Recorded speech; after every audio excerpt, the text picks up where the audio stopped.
Hello dear students, myself Girdhar Rawat, your physics teacher.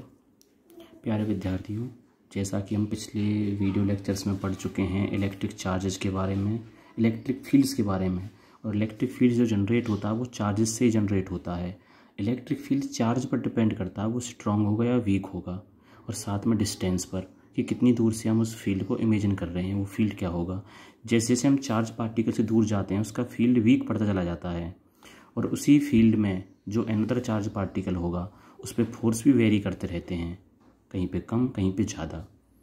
अब वो forces लगते किस वजह से हैं, वो रीजन क्या होता है जो हमने पढ़ा था। वो रीजन किसी चार्ज बॉडी के चारों तरफ का रीजन जिसमें हम फोर्स एक्सपीरियंस करते हैं, वो रीजन वो स्पेस बना किस कारण से चार्ज बॉडी के चारों तरफ। प्रिय विद्यार्थी, जैसा कि आपने पिछले लेक्चर्स में देखा था, अगर किसी कागज़ के टुकड़े के पास हम रबड़ पेन जो हमने हेयर में रब किया है उसे पास लाते हैं तो कागज़ के टुकड़े को क्या अपने साथ अट्रैक्ट कर लेता है इजीली।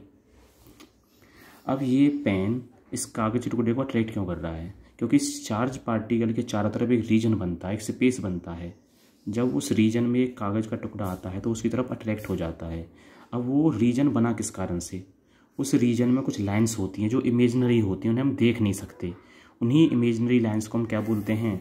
इलेक्ट्रिक फील्ड लाइन्स और इलेक्ट्रिक लाइन्स ऑफ फोर्स। इन्हीं लाइन्स के जनरेट होने की वजह से कोई चार्ज्ड बॉडी दूसरे चार्ज पार्टिकल को या तो अट्रैक्ट करती है या रिपेल करती है। अब ये फील्ड लाइन्स दिखाई नहीं देती हमें, इमेजिनरी होती हैं। इनके पाथ स्ट्रेट भी होते हैं और कर्व्ड भी होते हैं, वो चार्जेस पे डिपेंड करेंगे। तो हमें पढ़ना है these are the imaginary lines या पाथ सब कह सकते हैं, जो या तो स्ट्रेट होती हैं और कर्व्ड होती हैं, जिसके along which a unit positive charge move freely, जिसके अलोंग कोई दूसरा यूनिट पॉजिटिव चार्ज उसकी तरफ फ्रीली मूव कर सकता है, या तो अट्रैक्टिव फोर्स के द्वारा या रिपल्सिव फोर्स के द्वारा, जो हम पिछले लेक्चर में पढ़ चुके हैं।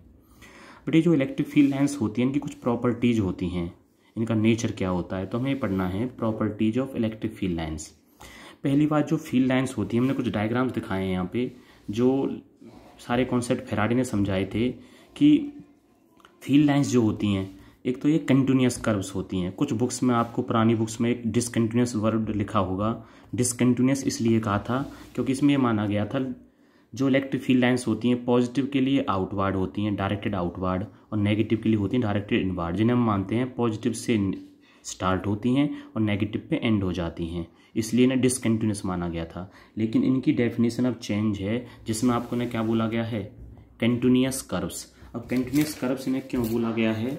वो इसलिए बोला गया बेटे कि अगर कोई भी हमारा चार्ज पार्टिकल है उसके चारों तरफ एक रीजन बनेगा, एक स्पेस बनेगा जिसमें उसका फील्ड प्लेस होगा फील्ड लाइन्स की वजह से। अब इसमें से जो फील्ड लाइन्स जनरेट होंगी पॉजिटिव के लिए आउटवर्ड जो होंगी, अगर इसके पास कोई चार्ज पार्टिकल यहाँ पर प्लेस है जो टेस्ट चार्ज है Q0, तो इस चार्ज में से निकलने वाली इलेक्ट्रिक फील्ड लाइन्स जो इमेजिनरी जिन्हें हम देख नहीं सकते, उनकी वजह से ये चार्ज पार्टिकल लगातार कंटिन्यूसली एक फोर्स एक्सपीरियंस करेगा। वो इसके नेचर पर डिपेंड करेगा। पॉजिटिव क्या होगा? रिपल्सिव फोर्स लगेगा, और इंटेंसिटी भी क्या होगी?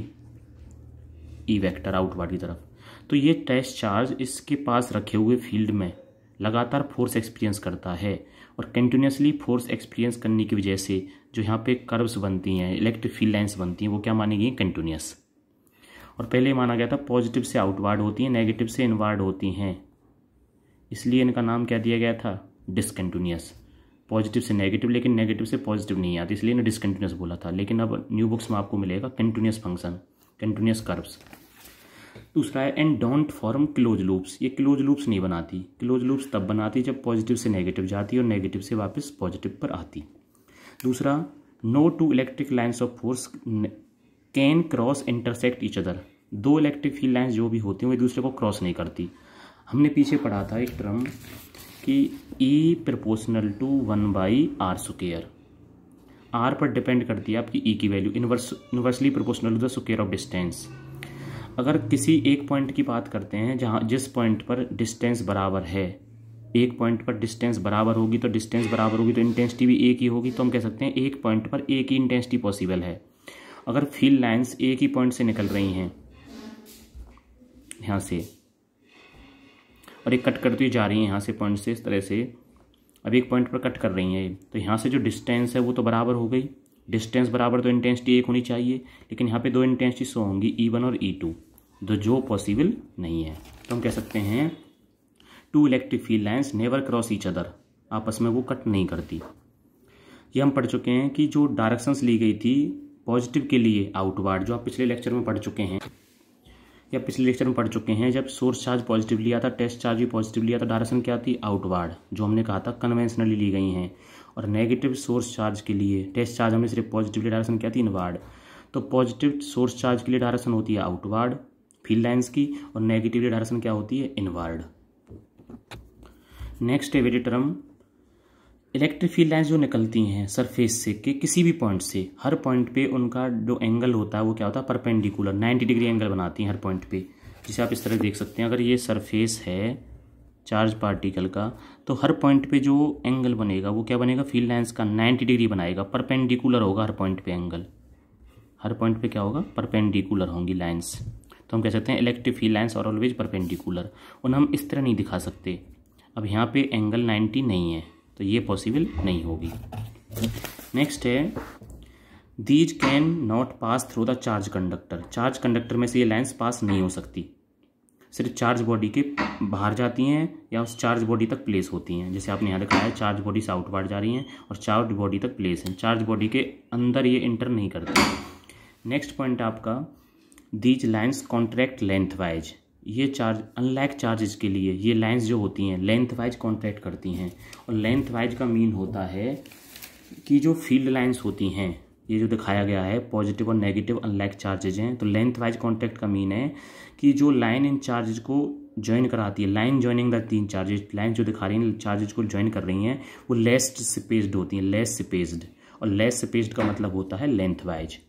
अगर चार्जेज हों आपके like Q1 and Q2 may be equal in magnitude और अनइक्वल इन मैग्नीट्यूड, उस केसेज में ये जो शो करती हैं वो लेटरल प्रेशर अप्लाई करती हैं, मतलब रिपल्सिव फोर्स दिखाती हैं लेटरल प्रेशर की वजह से। तो आप बेटे आप क्या समझना, अगर दोनों चार्जेज इक्वल इन मैग्नीट्यूड हैं तो जो उनका न्यूट्रल पॉइंट है उन दोनों चार्जेज के बीच में आएगा। अगर दोनों अनइक्वल हैं तो जो लेस मैग्नीट्यूड का चार्ज होगा वो न्यूट्रल पॉइंट उसकी तरफ शिफ्ट हो जाएगा, जो कूलाम्स लॉ में शो किया था। अगर Q2 यहाँ पे स्मॉल होता तो ये न्यूट्रल पॉइंट Q2 की तरफ शिफ्ट हो जाता।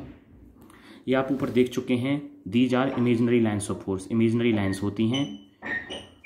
नेक्स्ट पॉइंट है tangent to the electric field lines at any point, जिस भी पॉइंट से लाइन रे निकल के जाती हैं, ये इलेक्ट्रिक फील्ड लाइन्स निकल के जाती हैं उससे बोलते हैं हम टेंजेंट। तो उस पॉइंट पर ये इलेक्ट्रिक फील्ड लाइन्स की डायरेक्शन को शो करती हैं कि डायरेक्शन आउटवर्ड है या इनवर्ड है इस केस में। डियर स्टूडेंट्स, अगर कोई भी चार्ज पार्टिकल है, उस चार्ज पार्टिकल से जो लाइंस निकलती हैं, जैसे जैसे वो चार्ज पार्टिकल से दूर की तरफ जाती हैं तो वो फैलती हुई चली जाती हैं, लार्ज स्पेस्ड होती चली जाती हैं।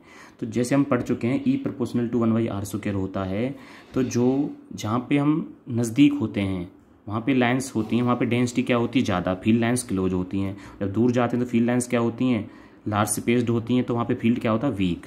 तो स्ट्रॉन्ग फील्ड उसके पास होता है, वीक फील्ड उससे दूर होता है। नेक्स्ट टॉपिक आपका इलेक्ट्रिक डाइपोल। जैसे हमारे नेचर में बहुत सारे डाइपोल्स एग्जिस्ट करते हैं, मोनोपोल्स नेचर में एग्जिस्ट नहीं करते। तो इलेक्ट्रिक डाइपोल कॉम्बिनेशन होता है टू चार्जेस का, और दो चार्जेस क्या होते हैं इक्वल होते हैं and opposite, two equal and opposite charges, जिनके बीच की जो डिस्टेंस होती है वेरी स्मॉल होती है, जिसे हम इमेजिन भी नहीं देख भी नहीं पाते डाइपोल को, तो डिस्टेंस होती है very small, is called electric dipole. Here two charges -q and +q are separated by small distance 2a। इस 2a डिस्टेंस को हम बोलते हैं डाइपोल लेंथ। ये सिर्फ इनिशियल लिया गया है आगे मैथमेटिकल प्रॉब्लम्स को सोल्व करने के लिए, इजीली सोल्व करने के लिए। और डाइपोल की जो स्ट्रेंथ होती है उसे एक टर्म से मेजर किया गया, उसे डिनोट करते हैं स्मॉल p। स्मॉल p को बोलते हैं हम इलेक्ट्रिक डाइपोल मोमेंट। और इस डाइपोल का जो सेंटर है उसे हम बोलते हैं O, that is called dipole centre. Some examples of electric dipole are atoms of ammonia, water, alcohol, CO2, HCl, ETC। अब यहाँ पे जैसे हम बात करें HCl की ही, तो HCl एक क्या इलेक्ट्रिक डाइपोल है। यहाँ पे जो हाइड्रोजन है वो तो क्या रखता है, has slightly the positive charge, और HCl क्लोरीन एटम है slight negative charge, separated by small distance. तो ये क्या बन जाता है, एक इलेक्ट्रिक डाइपोल। अगर इनमें से किसी भी डाइपोल की हमें स्ट्रेंथ मेजर करनी, इनके फील्ड की स्ट्रेंथ मेजर करनी है, तो उस फील्ड की स्ट्रेंथ को कैसे मेजर करेंगे वो हमें देखना है। बच्चों जैसे हमने यहाँ पे एक डाइपोल लिया था पॉजिटिव नेगेटिव चार्ज के बीच में, तो इनके चारों तरफ जो फील्ड है इलेक्ट्रिक फील्ड वो हर तरफ बराबर नहीं होगा, कहीं पे ज़्यादा होगा कहीं पे कम होगा। उसी फील्ड को मेजर करने के लिए जो टर्म आती है उस टर्म को हम क्या बोलते हैं, इलेक्ट्रिक डाइपोल मोमेंट, जो उसकी स्ट्रेंथ को मेजर करेगा। अलग अलग पॉइंट पे अलग अलग होगी। पॉइंट चार्ज है, इसके चारों तरफ जो स्ट्रेंथ है वो इक्वल होगी, इस नेगेटिव चार्ज के चारों तरफ भी स्ट्रेंथ इक्वल होगी। लेकिन डाइपोल के केस में हर तरफ स्ट्रेंथ इक्वल नहीं होगी, वो अनइक्वल है, कहीं पे ज़्यादा कहीं पे कम, जिसे हम पढ़ेंगे एक्सियल लाइन और इक्वेटोरियल लाइन, पैरेलल लाइंस में और परपेंडिकुलर लाइंस पे। अब नेक्स्ट हम आपकी इलेक्ट्रिक डाइपोल मोमेंट, तो किसकी स्ट्रेंथ को मापता है, इलेक्ट्रिक डाइपोल की स्ट्रेंथ को, किस पॉइंट पे क्या स्ट्रेंथ है जो हर जगह वेरी करेगी। इसे मेजर कैसे करते हैं, जो भी हमने डाइपोल लिया था उस डाइपोल में जो चार्ज होता है उसमें से किसी भी चार्ज का मैग्नीट्यूड निकाल लीजिए और उस चार्ज को मल्टीप्लाई कर दीजिए उस डाइपोल की लेंथ से। तो it is measured as the product of magnitude of either charge and distance between them, जिसे हम बोलते हैं dipole length. It is denoted by p, small p से डिनोट करते हैं। तो कोई भी चार्ज जो हमने लिया है क्यू और उसका जो डाइपोल लेंथ वो क्या है 2 है, उन दोनों के मल्टीप्लाई से हम क्या निकाल सकते हैं, डाइपोल मोमेंट। वैसे dipole moment is not is vector quantity, but to solve the numerical problems और mathematical questions we take it as vector quantity. Conventionally इसे वेक्टर क्वांटिटी माना गया, जिसकी डायरेक्शन दी गई है negative charge to positive charge. इसकी यूनिट क्या बनेगी, चार्ज के लिए कूलाम और 2a जो लेंथ है हमारी, लेंथ के लिए क्या होती है मीटर। इसका आप डायमेंशनल फार्मूला कैलकुलेट कर सकते हैं, कूलाम के लिए AT और डिस्टेंस के लिए L1, मास 0 है ये। फिर आपको ध्यान रखना है जो भी हम डाइपोल ले रहे हैं, डाइपोल पे 2 चार्जेज होते हैं -q एंड +q, वो इक्वल होते हैं मैग्नीट्यूड में और साइन में होते हैं अपोजिट। तो -q और +q टोटल चार्ज क्या बनेगा डाइपोल पे आपका, वो बनेगा 0। अब यहाँ बात करते हैं हमारा पॉइंट डाइपोल और आइडियल डाइपोल क्या होता है। वैसे हर डाइपोल का कुछ ना कुछ साइज होता है, लेकिन स्मॉलर साइज के डाइपोल भी एग्जिस्ट करते हैं और लार्ज साइज के भी। तो जो डाइपोल का साइज लगभग स्मॉल, बहुत ही स्मॉल होता है, लगभग नो साइज कह सकते हैं, उसे हम बोलते हैं आइडियल डाइपोल। ये आपको भी बताया था, कन्वेंशनली इलेक्ट्रिक डाइपोल मोमेंट जब न्यूमेरिकल प्रॉब्लम्स को सोल्व करेंगे तो वहाँ पे इंटेंसिटी की डायरेक्शन दी नहीं होगी, वो डायरेक्शन हमने कहाँ से कहाँ ली है, negative charge to positive charge show की है, इसलिए dipole moment is considered a vector quantity. अब किसी भी डाइपोल के चारों तरफ, ये जो डाइपोल है इस डाइपोल के चारों तरफ एक फील्ड बनेगा, कहीं पे स्ट्रॉन्ग कहीं पे वीक, जो हमने पीछे डायग्राम में दिखाया है। ये जो है इसके चारों तरफ एक रीजन बनेगा। अब उस रीजन में, उस फील्ड में अगर कोई दूसरा चार्ज पार्टिकल आता है वो एक फोर्स एक्सपीरियंस करता है, तो जिसमें इसके फील्ड को एक्सपीरियंस करेंगे टेस्ट चार्ज के द्वारा, इसके चारों तरफ के फील्ड को बोलते हैं हम डाइपोल फील्ड। और जो हमने पढ़ा था सिंगल चार्ज जो होते हैं, सिंगल पॉइंट चार्ज, इनके चारों तरफ का जो फील्ड होता है सिर्फ बोलते हैं इलेक्ट्रिक फील्ड। ओके स्टूडेंट्स, इसे आप यहाँ तक लर्न करना और अपनी नोटबुक में कंप्लीट करना इसे।